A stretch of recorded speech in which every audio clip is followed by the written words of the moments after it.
Recording এর মতন কিছু শব্দ জানা মানুষের না মুমিন, না অন্তরে ব্যথা থাকবে, চোখে পানি থাকবে, অন্তরে ব্যথাও থাকবে। ভুল হাজার হোক, ভুল বিচ্যুতি হইতে পারে। আমরা কেউ ফেরেশতা না, আমরা কেউ আসমানে থাকি না।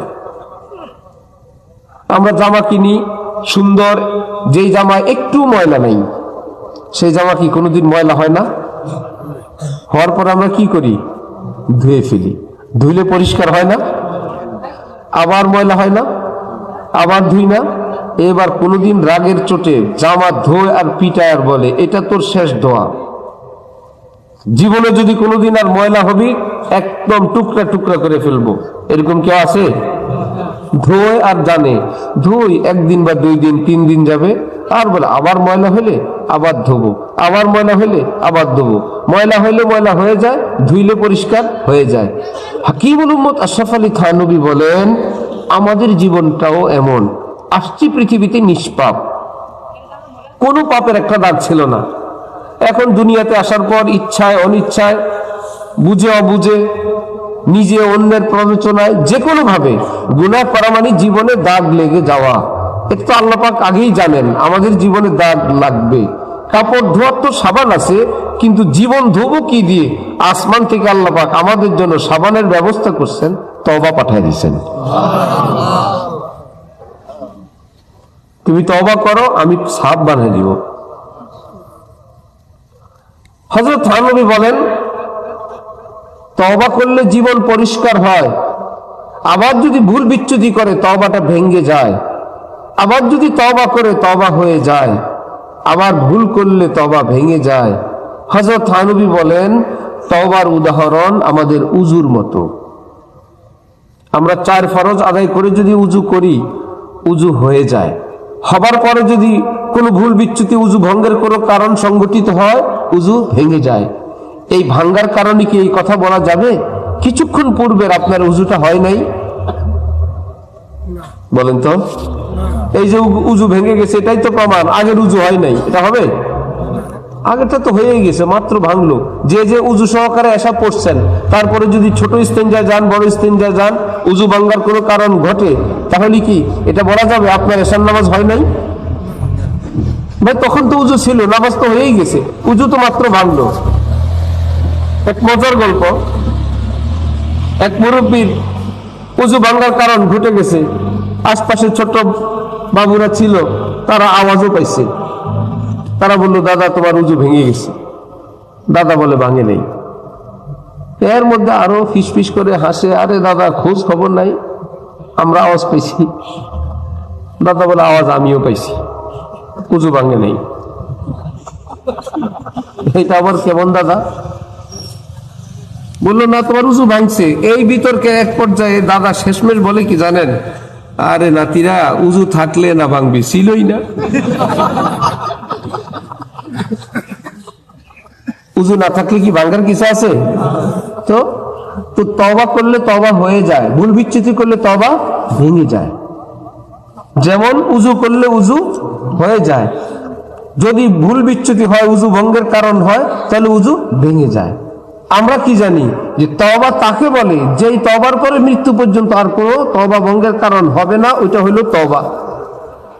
যদি কারো ভুল হয়ে যায়, আমরা উল্টা দিকে ফতোয়া দেই, তাহলে আগের তওবা হয় নাই।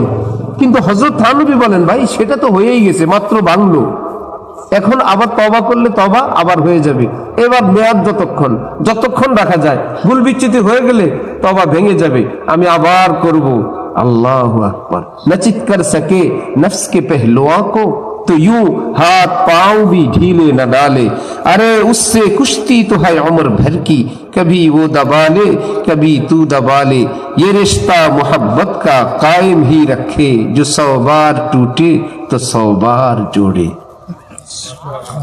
এই লাইট জ্বলে, নিজে নিজেই জ্বলে। ডেকোরেটরের ব্যক্তিরা কষ্ট করে লাইন টাইন যেখান থেকে পাওয়ার হাউসের সঙ্গে জোড়া দিছে, ব্যাটারির সঙ্গে দিল, লাইট জ্বলে। সকালে খুলে নিয়ে যাবে না, ছিঁড়ে যাবে না, আর জ্বলবে না কোনোদিন।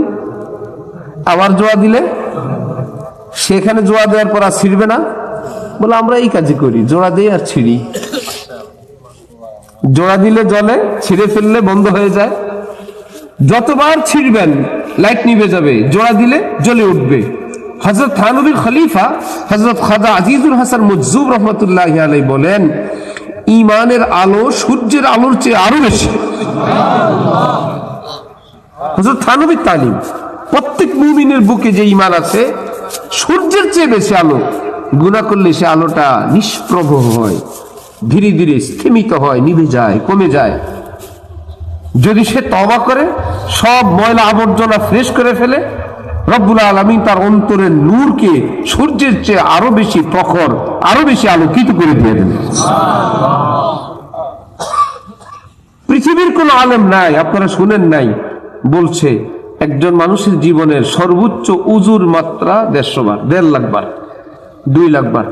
যে আপনার জীবনে 2 লক্ষ বার উজু ভাঙ্গার পারমিশন আছে। এরপরে যদি উজু ভাঙ্গে আর উজু হবে না, এটা আছে আনলিমিটেড। যতবার ভাঙবে ততবার উজু করলে উজু হয়ে যাবে। এভাবে আমাদের জীবন যায়। আমাদের বর্তমান মোবাইলের কি অবস্থা? চার্জ দিলে 100, একটু পরে থেকে 99, 98 নামা শুরু। কোনদিন কি আসার দিয়ে ভেঙে ফেলছিলাম, পানিতে ফেলে দিছিলাম যে এই মোবাইল নিয়ে আমি কিভাবে চলবো? 100তে চার্জ দেই, একটু পরে দেখি নাই, 10-20 পয়েন্ট নাই। সবাই পাশ থেকে কি বলবে, ভাই সিস্টেমে এই চার্জ দিবেন আর চলবেন, কমবে আবার চার্জ দিবেন, কমবে। এতে করে আমাদের সবাই মোবাইলগুলো কি অচল না সচল? একদিন ভালো করে চার্জ দিছিলাম আর চলছি এভাবে না সবসময় দেই? যারটা যে কদিন লাগে, যে কয় ঘন্টা লাগে, ভাই সে বুঝে। সবগুলো গাড়ি তেলে চলে, একবারে তেল ভরে নিছে, কোটিপতি মানুষ, আর লাগে না। টাঙ্কিতে যত ঢুকলে গাড়ি চলছে তো চলছেই, লাল বাতি জ্বলে উঠে, কাটা নিচের দিক নেমে যায়। ভাই ফিল্ম স্টেশন দেখো, তেল ভরো, তেল ভরো, গাড়ি চলো, চার্জ দাও, মোবাইল চালাও। সুতরাং রব্বুল আলামিন আমাদেরকে যে ঈমান দিবেন, আল্লাহ পাক বলেন এটাও চার্জ একটু কমে আসবে। তওবা করো, ফুল চার্জ করো, আর চলতে থাকো। আমার ওলিদের কাছে যাও, দেখবা চার্জ হয়ে গেছে। আগে চার্জার তো তার সহ হইতো, এখন নতুন চার্জার বের হয়েছে না, লাগাই দিলে হয়। এখন আর তারটা ঢুকানো লাগে না। কয়েকদিন পরে বাইরে হবে ওয়াইফাই কানেকশনের মতন, এক জায়গায় ফালায় রাখবেন, চার্জ হয়ে যাবে। যেহেতু বিনা তারে শুরু হয়ে গেছে, বিনা তারে কানেকশনে শুধু লাগাইলেই চার্জ হয়, তাহলে ওয়াইফাই দিয়ে হবে না ইনশাল্লাহ। আল্লাহ ওয়ালাদেরকে আল্লাহ পাক আগেই ওয়াইফাই বানিয়ে রাখছেন। তার তোর লাগবে না, কাছে গিয়ে বসে থাকো, দেখবা চার্জ হয়। হাসনা হেনার কাছে গেলে কি সংযোগ দিতে হয় জ্ঞান পাওয়ার জন্য? গাছের লোক একটা তার দিয়ে জোড়া দেওয়া লাগে না, এইভাবে আসে। সূর্যের আলো কি তারে তারে আসে না, ডাইরেক্ট আসে? ওফো, হাসনা হেনার গান যদি এমনিতেই কাছে গেলেই পাওয়া যায়, খোলা আকাশের নিচে যদি সূর্যের তাপ পাওয়া যায়, আল্লাহ ওয়ালার অন্তর আল্লাহর মহব্বতের যে আগুন, যে সূর্যের ইমানের প্রখরতা, কাছে গেলে দুর্বল ইমানওয়ালার ইমান এমনিতেই চার্জ হয়ে যায়। তাহলে উজু ভাঙলে উজু করি, তওবা ভাঙলে কি করব? উজুর কয় ফরজ? 4 ফরজ। চেহারা ধৌত করা, হাত ধৌত করা, মাথা বসে করা, পা ধৌত করা। তওবা 3 ফরজ। তওবার কয় ফরজ? 3 ফরজ। ক্ষেত্র বিশেষ 4 ফরজ। তওবা করতে হলে 1 নম্বরে কাজ, যেই গুনাহ থেকে তওবা করব তো গুনাহটা ছেড়ে দেওয়া 1 ফরজ। তওবা হবে কি? গুনার ভিতরে বসে বসে ওজনে কম দেয় আর আস্তাগফিরুল্লাহ বলে হবে? বেপর্দা নারীদেরকে দেখে আর আস্তাগফিরুল্লাহ বলে। হুজুর কি যে অবস্থা দেখছেন? নিজেও দেখে, হুজুরও দাওয়াত দেয়, হুজুর অবস্থা ভালো না, হুজুর দেখেন, হুজুর দেখেন, আস্তাগফিরুল্লাহ। হুজুর এই আস্তাগফিরুল্লাহ কাজ হবে না। যদি আস্তাগফিরুল্লাহ বলতে হয়, নজরটা আগে ঘুরে ফেলতে হবে, ওজনে ঠকটা বন্ধ করে দিতে হবে, জবানটা ঠিক করতে হবে। অর্থাৎ যেই গুনাহ থেকে তওবা করব, সেই গুনার ভিতরে থেকে তওবা না, আলাদা হয়ে 1 ফরজ। দ্বিতীয় ফরজ হলো অতীতের যে আমাদের গুনাহ যেটা হয়ে গেল, সেটার জন্য কি আমরা খুশি না লজ্জিত? আরেক ফরজ। তওবা করব আর কি নিয়ত করব? আগামীকাল করব না নিয়ত করব না করার? না করার নিয়তই যথেষ্ট, আল্লাহর গ্যারান্টি দিতে হবে না। অতীতের গুনাহ থেকে আলাদা হয়ে যাওয়া, লজ্জিত হওয়া, করব না নিয়ত করা, নাকি গ্যারান্টি দেওয়া? করব না যে আমরা উজু করি এই নিয়তে, এই উজু থেকে উঠে উজুরা ভেঙে ফেলবো এই নিয়তে, না যতক্ষণ পারি, যদি ভাঙে আবার করব। উজু করে ইচ্ছে করে ভাঙার জন্য, উজু করলাম উজু খানার থেকে উঠে ভেঙে ফেলবো, কেউ করে না।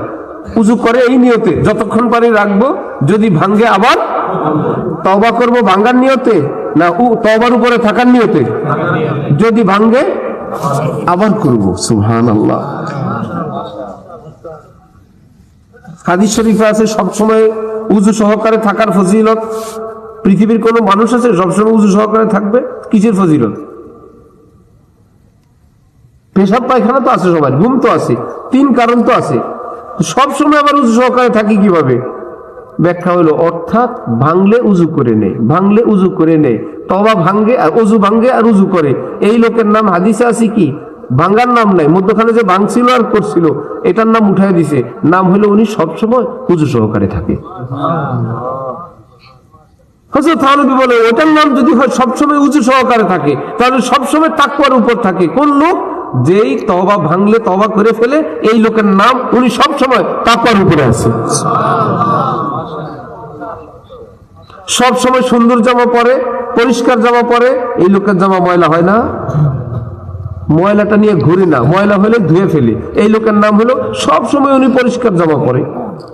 অমুকের ঘর সব সময় পরিষ্কার থাকে, এই কথা শুনেন নাই? এখন ঘর জীবনে ধুলাবালি হয় না, রান্না বান্না হয় না, হয়, ময়লা রেখে দেয় না, পরিষ্কার করে ফেলে। এদের ঘর বাড়ি সবসময় পরিষ্কার থাকে, অর্থাৎ ময়লা হয়, হইলে ধুয়ে ফেলে, পরিষ্কার করে ফেলে, ঝাড়ু দিয়ে ফেলে, মুছে ফেলে, এটার নাম হলো তারা, তাদের ঘর বাড়ি সবসময় পরিষ্কার থাকে। আমি আল্লাহর কসম করে বলছি, ঘর পরিষ্কার রাখা যত সহজ, জামা পরিষ্কার রাখা যত সহজ, উজু সহকারে যত সহজ, সবটার বিপরীত ঘটনা ঘটে, ঘটলে ওটার ভিতরে পড়ে থাকে না, সে রিফাইন করে ফেলে, ফ্রেশ করে ফেলে, তারপরে বলা হয় জামা পরিষ্কার, ঘর পরিষ্কার, সব সময় উজু। ঠিক কেউ যদি বলে, আল্লাহ আমি আপনার সঙ্গে সম্পর্ক রেখে আমার ইমানের লাইট জ্বালায় রাখতে চাই, তওবার উপরে থাকতে চাই, তার অর্থ মৃত্যু পর্যন্ত এই লোকের একটা গুনাহ হবে না। এই ব্যক্তি না যে তওবা করে ইমানের লাইট জ্বলে উঠে, নিভে গেলে আবার তওবা করে, আবার নিভে যায়, আবার তওবা করে, আবার নিভে যায়। হযরত খাজা সাহেব বলেন যে 100 বার টুটে তো 100 বার জুড়ে, 100 বার 1000 বার যদি তওবা সম্পর্ক ছিন্ন হয়, আমি আবার তওবা করে আল্লাহর সঙ্গে আবার সম্পর্ক করব। কারণ আল্লাহর সঙ্গে মহব্বতের এই খেলা, এই প্রেম ভালোবাসার এই মহব্বতের এই খেলা, একটা রুম আর 2টা রুম না, যে 3 গেমে খেলা, 2 গেম যে পাস করে সেই পাস, 3য় নম্বর গেম আর খেলার দরকার নেই। আছে না এরকম কোন খেলা যে ভাই 3 গেমের মধ্যে একজনে 2 গেম দিয়ে দিছে, 2য় গেম খেলে লাভ আছে? নাহলে তুমি পাসই করলা তো তোমার 1 পয়েন্ট, আরেকজনে তো 2 পয়েন্ট। শয়তানের সঙ্গে আমাদের এমন কোনো পয়েন্ট নেই। শয়তান আমাদেরকে দিয়ে 1 পয়েন্ট 2 পয়েন্ট 1 কোটি পয়েন্ট যদি দেয়, সে 1 কোটি পয়েন্টের মোকাবেলায় আমার 1 কোটি তওবা সারা জীবনে কবে করবো? ওগুলোর থেকে তওবা আমি তো গুনাহ করছি 1 কোটি, 1 লাখ, 50,000, 10,000, 1,000, তাহলে 1,000 তওবা, 50,000 তওবা তো আরো 10-20 বছর লাগে করতে হবে, পয়েন্টে পয়েন্টে মিলাইতে। কিন্তু ইসলাম আমাদের জন্য সহজ করে দিছে। শয়তানের যদি হয় 1,00,000 কোটি পয়েন্ট, তুমি যদি করো একটা তওবা, 1 তওবাকে আল্লাহ পাক বিজয় করে দিবেন। 1,00,000 কোটি পয়েন্টের চেয়ে, গুনার পয়েন্টের চেয়ে তওবার পাওয়ার বেশি। ছেলের বাবা মেয়ের বাবা 2 জন এক জায়গায় গল্প করবে বিয়ে শাদী নিয়ে। ছেলের বাবা একটু দুষ্ট প্রকৃতির দরবেশ, বলে মেয়ের বাবাকে বলে, দেখেন যৌতুক খাওয়া ঠিক না, চাওয়াও ঠিক না, আমি নিয়ত করছি ছেলেকে বিয়ে করাবো, কোনো যৌতুক নিব না। তারপরে একটু আলোচনার জন্য বলি, আমরা তো এই রিক্সা গাড়ি দিয়ে চড়ি, আপনার মেয়ে যদি এরকম ভাড়া গাড়ি দিয়ে, লোকাল গাড়ি দিয়ে চড়তে পারে আমার কোনো আপত্তি নেই, আমাদের তো গাড়ি টাড়ি নাই। আপনার মেয়ের জন্য আর জামাইয়ের জন্য যদি কোনো কিছু থাকে ভাবনার। মেয়ের বাবা বললো, এটা ব্যয় সাহেব বলতে হবে না, আমি গাড়ি দিয়ে দিব। আমাদের তো বাসায় ফ্রিজ ট্রিজ নাই, ছেলে থাকবে অফিসে, বাজার টাজার কি হবে আমি জানি না। আপনার মেয়ে, এই ছেলেও এখন আপনার, মেয়েও আপনার, ছেলেও আপনার, তাদের সুখ শান্তি আপনি বুঝবেন। বললো ফ্রিজ দিব, অসুবিধা নেই। সারাদিন মেয়ে ঘরে বসে কি করবে? আমার ছেলে তো অফিসেই থাকবে, আপনার মেয়ে কি করবে? বললো টেলিভিশন দিয়ে দিব, ডিশের লাইন সহ।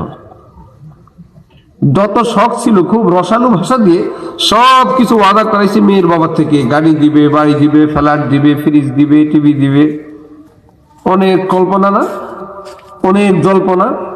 এর মধ্যে মেয়ের বাবা দেখলো যে আমার থেকে তো অনেক কিছু আদায় করলো, আমি একটা আবদার করি। বললো বেয়াই সাহেব, আমার একটা আবদার আপনি রাখবেন। অবশ্যই রাখবো। আপনার আমার এতগুলো কথা আপনি রাখছেন, আপনার একটা কথা আমি রাখবো না? অবশ্যই রাখবেন। কিন্তু জি রাখবো ইনশাল্লাহ। বললো সেই কথাটা হলো আপনার সাথে আত্মীয়তা করব না। আছে কিছু আর এক কথায় এতক্ষণ যে বলছিল প্রত্যেকটা আলাদা নাই করা লাগবে। টেলিভিশন দেব না, ফ্ল্যাট দেব না, গাড়ি দেব না, ফ্রিজ দেব না, কিছু বলা লাগবে? আর এক কথায় সব শেষ। ইবলিসকে যখন আল্লাহ পাক জাহান্নাম থেকে বের করে দিল, উখরুজ ফাইন্নাকা রাজিম, বের হও, তুই বিতাড়িত আমার রহমত থেকে। ইবলিস দেখলো আমার তো সব শেষ। ক্বালা রাব্বি ফানজিরনি ইলা ইয়াউমি ইউবাসুন, আনজিরনি ইলা ইয়াউমি ইউবাসুন। আল্লাহ, আপনার কাছে একটা ফরিয়াদ, আমাকে কিয়ামত পর্যন্ত একটু হায়াত দেন, আমি এই জিনিসটা আপনার কাছে ভিক্ষা চাই। আল্লাহ পাক বলে ইন্নাকা মিনাল মুনজারিন, তোমাকে কিয়ামত পর্যন্ত তোমাকে হায়াত দেয়া হলো, যাও। ইবলিসের এলেম এত বেশি, মারিফত এত বেশি, এখন ইবলিসের এই কথা কনফার্ম হয়ে গেছে, আমি ভুল বিচ্যুতি যাই করি আল্লাহ আমাকে মারবেন না, মারতে পারবেন না। যদি মারেন ওয়াদা খেলাফ হয়ে যাবে। কিছুক্ষণ আগে আমাকে হায়াত দিছে কিয়ামত পর্যন্ত, মারলে কি সেই ওয়াদা থাকে? সুতরাং মৃত্যুর কোনো ভয় আমার নাই। আমি ভালো মন্দ যাই করি আর না করি, মারতে পারবে না, মারলে ওয়াদা ভঙ্গ হবে। ইন্নাল্লাহা লা ইউখলিফুল, আল্লাহ ওয়াদা ভঙ্গ করেন না। এখন আল্লাহর সামনে দাঁড়ায় বলতেছে, আমি তো গেলাম আপনার বান্দাদেরকে, নারীদেরকে, পুরুষদেরকে, যুবকদেরকে, বৃদ্ধদেরকে, ইমাম সাহেবকে, মুয়াজ্জিন সাহেবকে, বক্তাকে, শ্রোতাকে, হুজুরকে, হাজিকে, গাজীকে, জাহান্নামে নেওয়ার যত রকমের চক্রান্ত আছে। আচ্ছা বলেন তো, হুজুর মানুষ জীবনে আপনাদের এলাকায় অস্ত্র সহ ধরা খাইছে কোনো? খাইলে বলেন, আমরা আরেক জায়গায় গিয়ে বলবো যে গাজীপুর একজন ধরা খাইছে, নরসিংদী। অস্ত্র সহ কোন আলেম, ইমাম সাহেব আছে এরকম? ডাকাতি করতে গিয়ে আলেম ধরা খাইছে?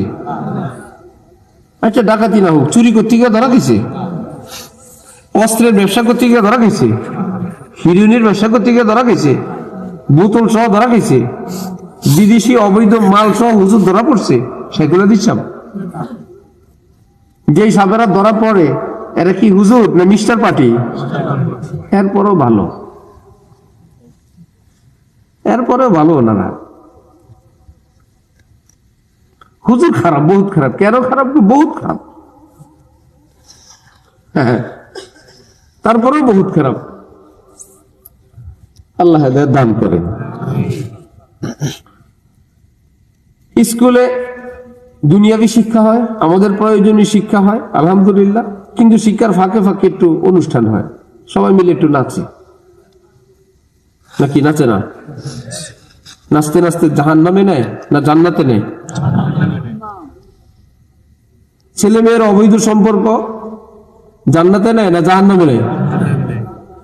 অবৈধ সম্পর্ক যদি একে অপরকে ভুলে যায়, ছেঁকা দেয়, ছবি তুলে রাখে। ঝামেলা হইলে পরের জনের সঙ্গে যে বুকিং দেয়, ওরা আবার ছবি পাঠায় যে দেখো তুমি কার সঙ্গে মহব্বত করে, তো আমার মহব্বতের লোক। কি জাহান্নামী কাজ? জান্নাতি কাজ না জাহান্নামী কাজ? কেউ নেশা করে, কেউ দর্শন করে, কেউ অশ্লীলতা করে, কেউ নাচে, কেউ অস্ত্র, কেউ সন্ত্রাস, কেউ দুর্নীতি। তারপরেও ওই বিদ্যালয়ের নাম পবিত্র শিক্ষাঙ্গন। কি শিক্ষাঙ্গন? দেখবেন মাঝে মাঝেই বলবে কতগুলো অসভ্য আছে, চোর আছে, পবিত্র শিক্ষাঙ্গন। এদের মুখে কখনো আসে না মাদ্রাসা পবিত্র শিক্ষাঙ্গন, এরা কখনো বলবে না এটা। মাদ্রাসা পবিত্র শিক্ষাঙ্গন, এই কথা তারা কখনো বলবে না। কোরআন শরীফ পবিত্র, এটা তাদের মুখে আসে না। সংবিধান পবিত্র বলতেই থাকে। সংবিধান কেমনে পবিত্র হইল? এটা একবার দুইবার জবাই করছে? যে আসে সেই জবাই করে, এক পৃষ্ঠা ফেলায় দেয়, ওখানে কাইটে ফেলে, এটা হলে এটা অন্যায় হয়েছে, এটা ঠিক হয় নাই, এটা ভুল। 17-18 বার জবাই করা শেষ, তারপরেও সেটা কি পবিত্র? কোরআন শরীফ এদের কাছে এখনো পবিত্র হয় নাই। আল্লাহ এদেরকে সহি বুঝ দান করেন। যাই হোক, আমরা ইবলিস থেকে হঠাৎ অন্যদিক চলে গেছি। ইবলিস বলল এদেরকে, হুজুরের কথা, শয়তান যাকে যেভাবে ফাঁদে ফেলবে আমি সেটা বলতে গিয়ে অন্য লাইনে চলে গেছি। হুজুরকে দিয়ে শয়তান এই সমস্ত গুনাহ করায় না। যে হুজুর আপনি একটু অস্ত্রের ব্যবসা করেন, আপনি ডাকাতি করেন, ভালো পয়সা পাবেন, বলছে শয়তান। এই কথাটা আমি হুজুরের কাছে গেলেই হুজুর বলবে আস্তাগফিরুল্লাহ, আস্তাগফিরুল্লাহ, লা হাওলা ওয়ালা কুওয়াতা ইল্লা বিল্লাহ। শয়তান আসছে, শয়তান। এভাবে শয়তান কারো কাছে ধরা খেতে চায় না। এটা দিব একটা মিস্টারকে, এটা দিব স্কুল কলেজ ওলারে, এটা দিব ওই লাইনের লোকরে। সে বলবো না কি করব, নাকি 2 নম্বর ব্যবসা করব, নাকি চাঁদাবাজ গ্রুপে যোগ দিব, না অস্ত্র সরবরাহ করব। ওইটার লোক আছে না? এই জন্য কি যত হুজুর আছে সব আল্লাহর ওলি? শয়তান ভাবছে হুজুরকে কি দিয়া মাইর দেওয়া যায়, অস্ত্র আমার কাছে আছে।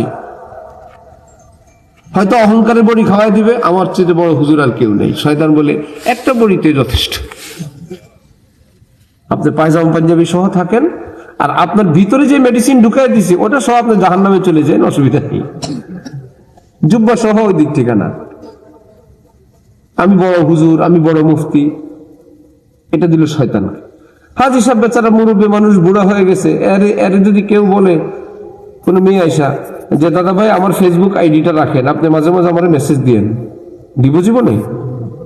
সে বলবে এটা মেয়ে না, এটা শয়তান আকৃতি ধরে আসছে। আস্তাগফিরুল্লাহ, আমি ইমানের সাথে দুনিয়ার থেকে যাইতে চাই, আমার কি বলে? হ্যাঁ, শয়তান ওই বুড়ারে দিবে। কেউ যদি হজ করে আসে, ইশারা ইঙ্গিতে এটা বুঝাবে, এই নতুন এই যুগের হজে আমরা হজ করছি 80 সালে, আমি সিনিয়র হাজি।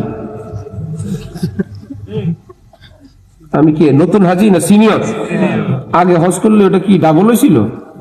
এটা বড় সাইজের হয়েছিল হজই তো। কিন্তু উনি ভাব দেখায় মনে হয় আমার হজ এটা এত বছরে বাড়তি হয়ে গেছে।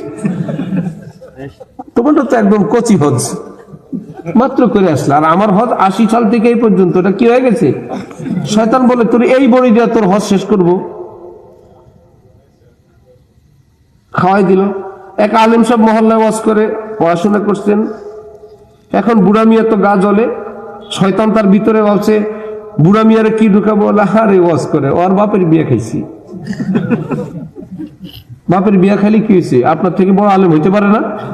কিন্তু আর বুঝায় যে যত বড়ই হোক, আর আব্বার বিয়া খাইছি, আর ওর বাপে জন্মের সময় আমরা দেখছি।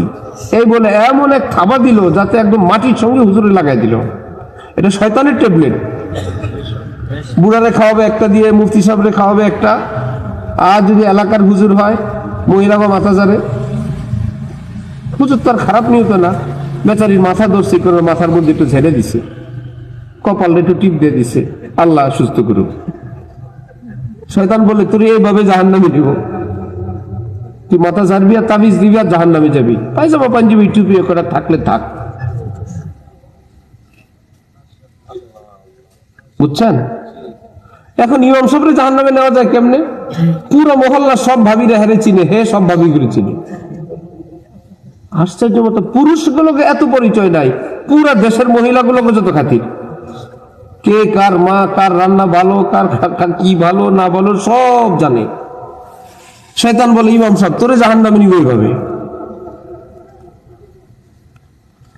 রব্বুল আলামিন বলে এত বড় সাহস তোর, তোরে একটু হায়াত ভিক্ষা দিলাম, আমার বান্দাদেরকে দিয়ে তুই এই ভুল করাবি? এত কষ্ট করে পড়াশোনা করলো, এত কষ্ট করে গুনাহ থেকে বেঁচে থাকে, হাজার হাজার নামাজ পড়ে রোজা রাখে, অথবা ভুল বিচ্যুতি করলো। আমার বান্দা তো, আমার ইমানদার বান্দা তো, এত কষ্ট করে ইমান নিয়ে থাকে, আমাদের বন্দিগি করে, আমি তোকে একটু হায়াত ভিক্ষা দিলাম, সেই হায়াতের চোটে আমি আল্লাহর সামনে তুই দাঁড়ায় এই কথা বললি, তাও বলে কি আপনার ইজ্জতের কসম, আল্লাহরে বলে শয়তান।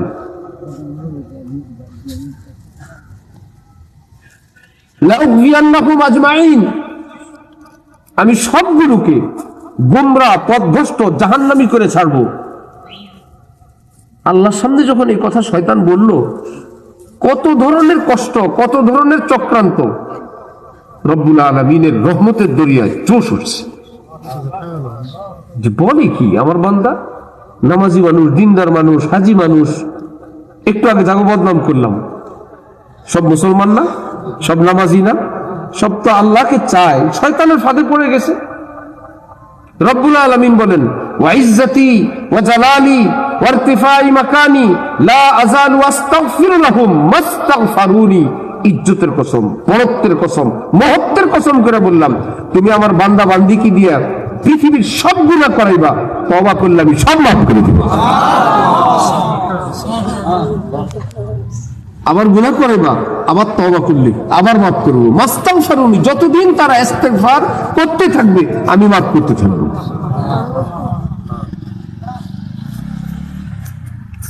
কারো ওযু ভাঙছে, সে বড় ইস্তিনজা গেছে, ওখানে গিয়ে ছোট ইস্তিনজা গেছে, তারপরে পেট খারাপ, হাওয়া বাইরেছে, তারপরে শরীরে এদিক থেকে একটু রক্ত বাইরেছে, ফোড়া একটা ছিল, পুজ বাইরেছে।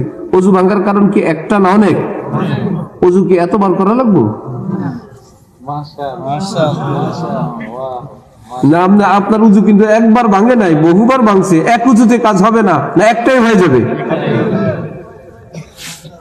হযরত নবী বলেন, আমি তোমাদেরকে কেমনে বুঝাবো? আমরা যে উযু করি, এই উযুর নাম জাহিরি উযু। কি উযু? তওবার নাম বাতিনি উযু। তওবার নাম কি? আমরা যে উযুটা করি এটার নাম জাহিরি উযু। এটা নিয়ম মতো করলে উযু হয়ে যায়, নিয়ম ভাঙলে উযু ভেঙে যায়, এটার নিয়ম যা, বাতিনি উযুর নিয়মতা ঠিক। উযু করলে অর্থাৎ তওবা করলে তওবা হয়ে যায়, ভুল করলে তওবা ভেঙে যায়। জাহিরির নিয়ম যা, বাতিনির নিয়মও কি তা। উযুর পরে আমরা দোয়া করি। ওই যে বললাম 4 ফরজ, সেটা একটা রয়েছে। তওবার 3টা বললাম, গুনাহ ছেড়ে দেওয়া, লজ্জিত হওয়া, আগামীতে না করার নিয়ত করা।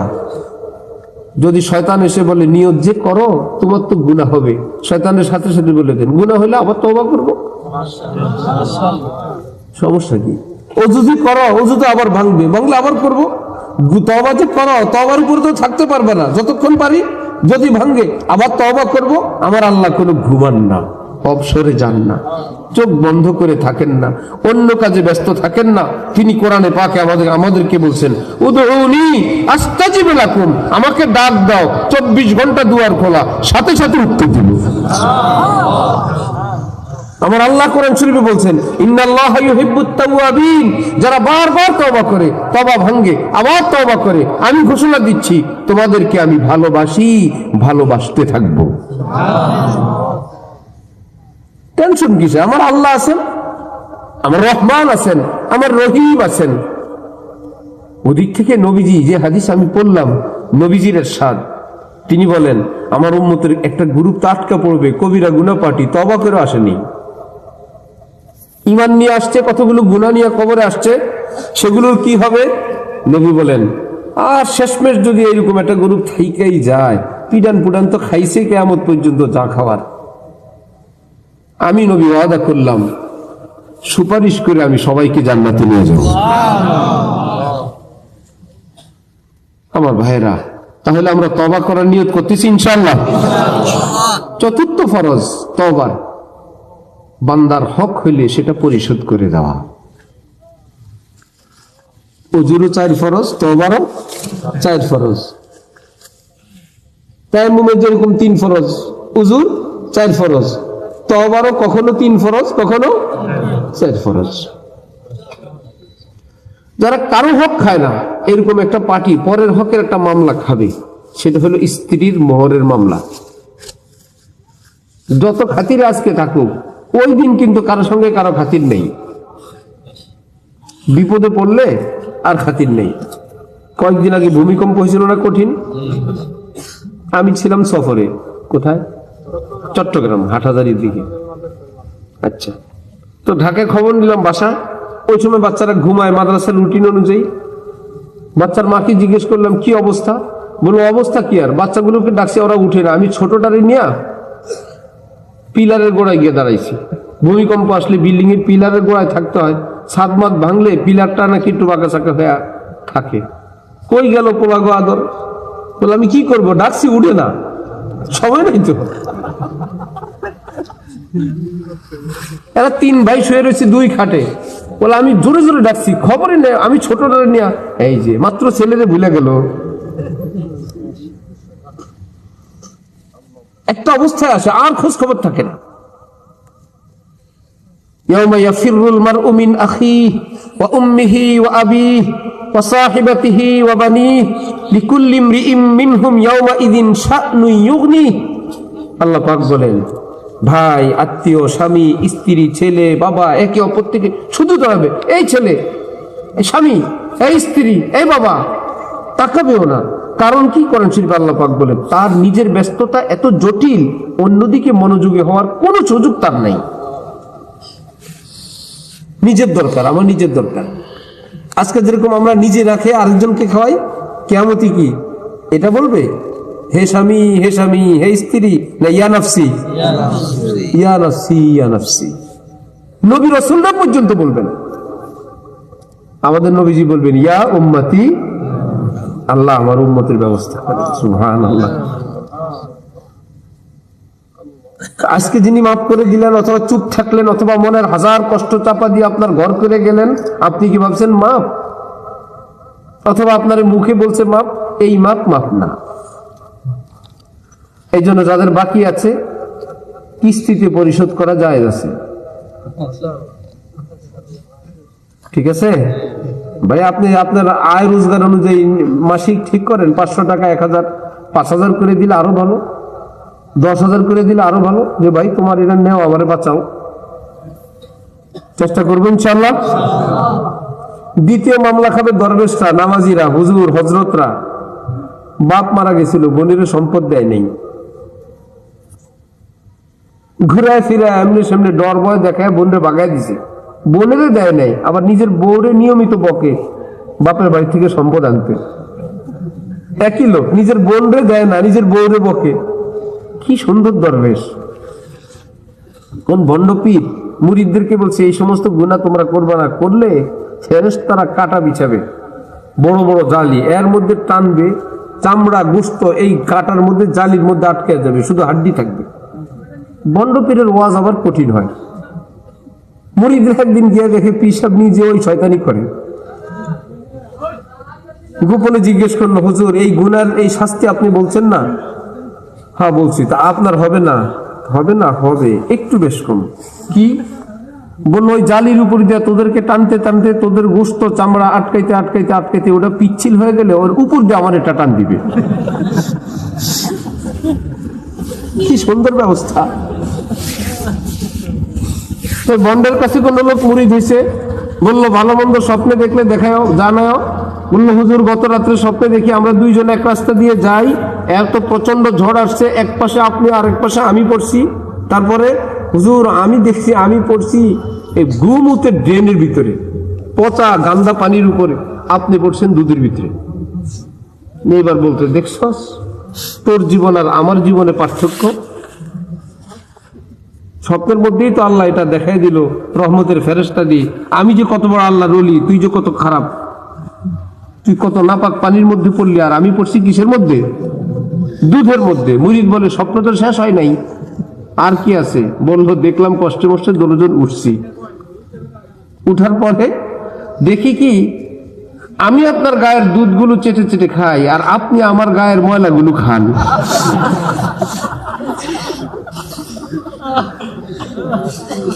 এখন বলে শয়তানে দেখাইছে, শয়তানে। একটু আগে দেখাইছিল কে? ফেরেশতা। আসলে এটা আল্লাহ দেখাইছে। অর্থাৎ মুরিদ বেচারা তার কাছে গেছিল আল্লাহর জন্যই, এটা হলো দুধ চেটে চেটে খাওয়া, আল্লাহ ওয়ালা মনে করেই গেছিল।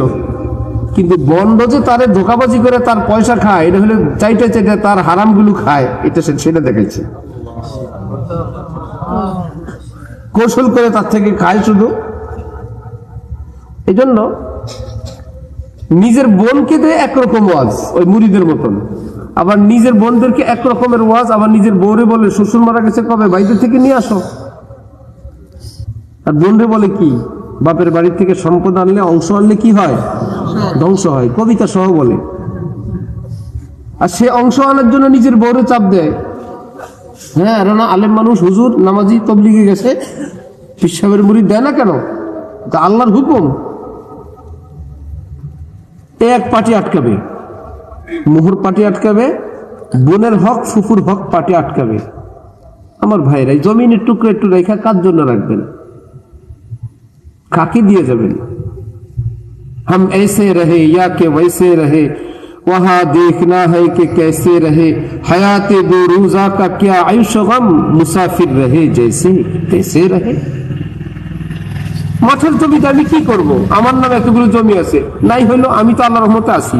আমি যদি সুস্থ থাকি, ইমানের সাথে থাকি, আমার ঘরে যদি সুখ শান্তি থাকে, বাচ্চা নাতিপুতি যদি দিনদার নামাজি হয়, আদব আখলাক ওয়ালা হয়, শালীন পর্দা নিশীন হয়, টাকা পয়সার দাম বেশি না এটার দাম বেশি? এটার দাম বেশি। আমি যদি ইমানের সাথে দুনিয়া থেকে যাই, আমার কবরটা যদি জান্নাতের টুকরো হয়, আমি কবরে বলি যে জান্নাতের বিছানা বিছিয়ে দেয়, আমার কবরটা যদি 70/70 বানায় দেয়, প্রশ্নের উত্তরগুলো যদি আমি সাথে সাথে দিয়ে দিই, আসমান থেকে আমার আল্লাহ যদি ডাক দিয়ে বলেন সাদাকা আব্দি, আমার বান্দা পাস, সেটা কি কামিয়াবি না? কেন রাখবো, ডেকে ডেকে দিয়ে দেব, মা বন্ধুর মোহরও দিয়ে দিব, কেমন ইনশাআল্লাহ। যাদের মোহর পেইড গলত ভাবে, আপনি কিনছিলেন কসমেটিক্স শাড়ি, ওই পয়সা দিয়ে উসুল। আমার মা আপনার বোন বলছিল আমার টাকা দিয়ে আপনি শাড়ি কিনে আনেন, লিপস্টিক কিনতে বলছিল 2টা, ক্যাকড়া ব্যান্ড, ওই টাকা সহ 12 টাকা সহ পেড। এই পেড হবে না। যারা মিথ্যা পেড লিখছেন টাকা পরিশোধ না করে, হ্যাঁ যেটা স্বর্ণ রূপা, শুধু এই ডায়মন্ড হবে না, স্বর্ণ রূপা এই দুইটা যদি দিয়ে থাকেন, সেটা ন্যায্য মূল্য যদি ওই পরিমাণ যদি পরিশোধ লেখেন, ওইটা পরিশোধ, অথবা নগদ ক্যাশ পরিশোধ, সেটা পরিশোধ। এই ব্যতীত কসমেটিক, সাজানি গুছানি, দাওয়াত খাওয়া, হান্ডি পাতিল, এই পেড না। আর যদি সহিভাবেই কেউ দিয়ে থাকেন পেড, তাহলে আপনার জন্য পরের অফার, সুখময় দাম্পত্য জীবনের জন্য। হযরত নবী বলেন, মাসে মাসে তাকে একটা গিফট দাও, 200, 400, 500, 1000, তোমার ঘর সুখী হবে। পুরুষের কাছে টাকা আসলে ঘুরতে চায়, শুধু খাইতে চায়, কোন রেস্তোরাঁয় যাবে, কোন জায়গায় খাওয়াবে, কোন জায়গায় উড়াবে, এই রোগে ধরে।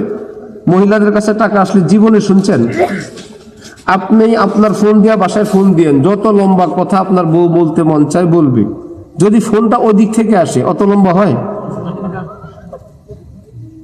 দোনোটার টাকাই কিন্তু আপনার, আপনি পে করেন, বলো সে হয়েছে, কথা হয়ে গেছে, আমার মোবাইলে টাকা শেষ। কুদরত, এটা আল্লাহ আমাদের সুখের জন্য ব্যবস্থা করছেন।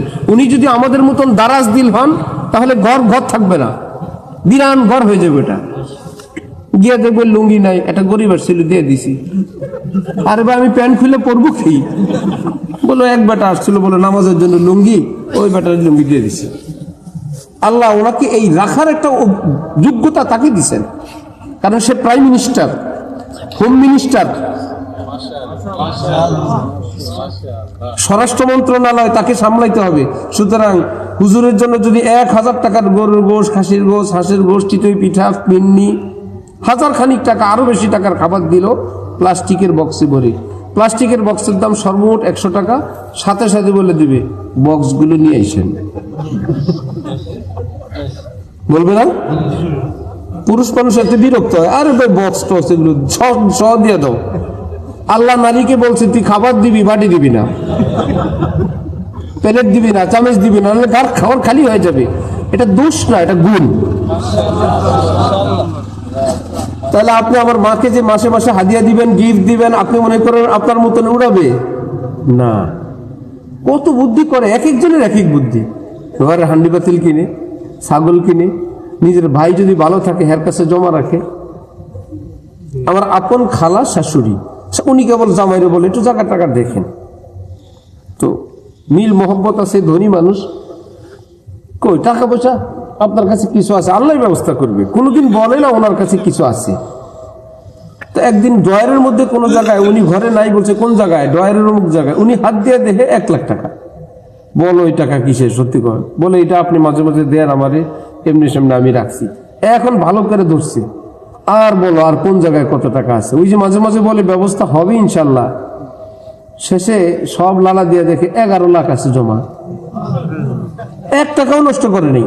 ওটা দিয়ে উদ্দেশ্য একটা সারপ্রাইজ দিব।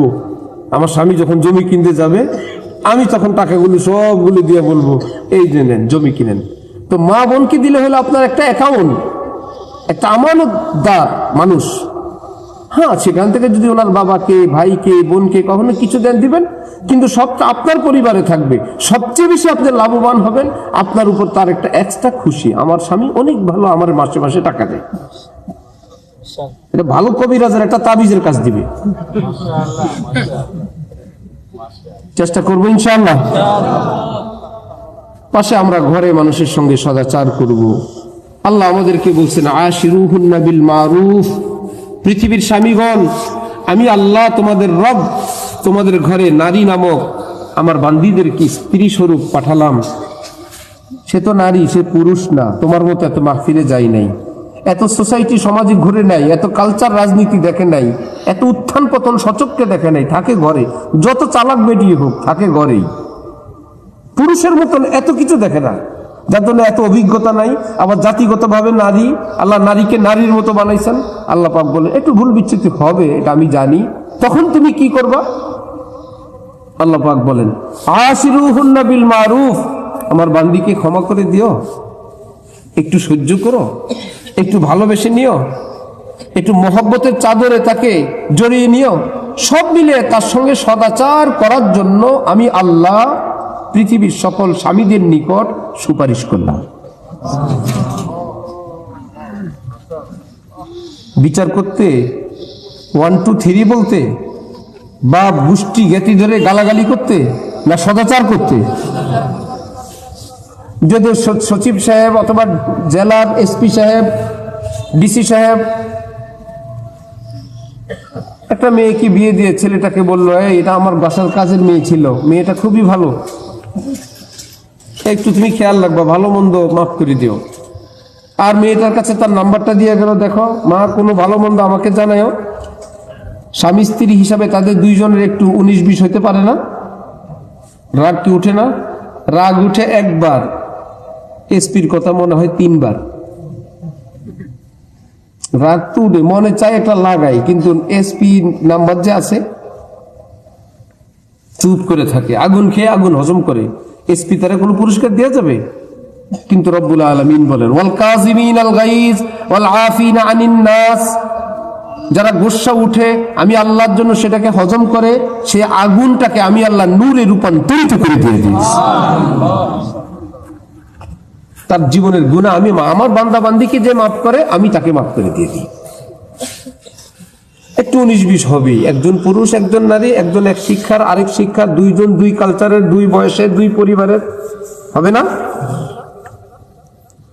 এক ঘরে স্বামী স্ত্রী একটু 19-20 হয়, ঝগড়া হয়। পাশের ঘরে খুব অট্টহাসি হয়।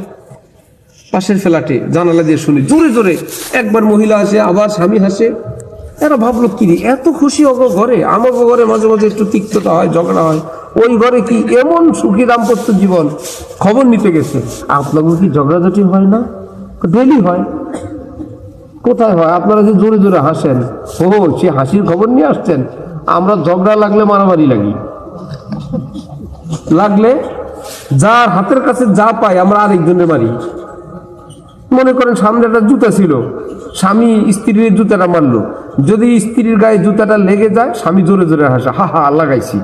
আর যদি স্ত্রী সরে যায়, লাগাইতে পারে নাই, তো স্ত্রী হাসে। স্ত্রীর কাছে একটা চামচ পাইলো, স্ত্রী মারে স্বামীরে। যদি স্বামীর গায়ে লাগে, স্ত্রী হাসে। যদি স্বামী সরে যায়, লাগলো না, তো স্বামী হাসে, লাগাইতে পারে নাই। বলে আমাদের ঘরে হাসি হলো এই হাসি। যারা ভাবেন শুধু আমার ঘরেই ঝামেলা, আমার ঘরে মেয়ে, এটাই মেয়ে, সব ঘরের স্ত্রীরা কি পুরুষ? এই গ্রুপেরই, একই জাতি। হ্যাঁ 19-20 ধৈর্য, সবর, শিক্ষা, মা বোন থেকে, খালা থেকে, পুকুর থেকে, ওখান থেকে কিছু সাপ্লাই হয়। এক একজনের এক এক ভাব। কিন্তু যদি কষ্ট করে সবর করি, এই সবরের কষ্টকে আল্লাহ পাক বড় পুরস্কার দিবেন এতটা, যে আল্লাহ পাক বলেন যে আমার বান্দা বান্দিকে সইবে আমি তাকে সইব, মাফ করবে আমি তাকে মাফ করব, দোষ ত্রুটি গোপন রাখবে আমি তার দোষ ত্রুটি গোপন রাখবো। সেই দিক তাকায় স্বামী স্ত্রীরটা ক্ষেত্র বিশেষ, স্ত্রীদের উপরেও এরকম ভুল বিচ্যুতিওয়ালা স্বামী পড়ে ভাগে। আমার মা বোনরা আপনারাও তাদেরকে সেভাবে সম্মানের সাথে রাখবেন, চলবেন। আল্লাহ আমাদেরকে তৌফিক দান করেন। তাহলে ওয়াজ শুরুর দিকে যেটা গেলাম সেখানে শেষ করি আমরা। কেমন? উজুর নাম কি? জাহিরি উজু। উজুর নাম কি? তওবার নাম বাতিনি উজু। তওবার নাম বাতিনি উজু। জাহিরি উজু করলে হয় ভাঙলে ভাঙে, বাতিনি উজু করলে হয় ভাঙলে। সুতরাং তওবার কোনো সংখ্যা আছে? উজুরও সংখ্যা নেই, তওবারও। আজকে থেকে আমরা প্রতিদিন যে যতবার পারি আল্লাহর কাছে মাপ চাওয়া শুরু করবো ইনশাআল্লাহ। কমপক্ষে ঘুমানোর সময় চাইব, আল্লাহ আমারে মাফ করে দেন, অথবা আস্তাগফিরুল্লাহ। ঘুমানোর আগে চেষ্টা করবো ইনশাআল্লাহ। তাহলে ডেলি একবার। আর দিনের বেলা বেশি হলে তো কথাই নাই। নবীজি বলেন তুবা লিমান ওয়াজাদা ফি সাহিফাতিহি ইস্তিগফারান কাসীরা, যার আমলনামায় বেশি বেশি তওবা পাওয়া যাবে, তোমার জন্য সুসংবাদ, আল্লাহ তোমাকে তওবা তৌফিক দিবেন জাহান্নামে যাওয়ার জন্য না, তুবা তোমার জন্য জান্নাতের সুসংবাদ। আল্লাহ আমাদেরকে তৌফিক দেন, কবুল করেন।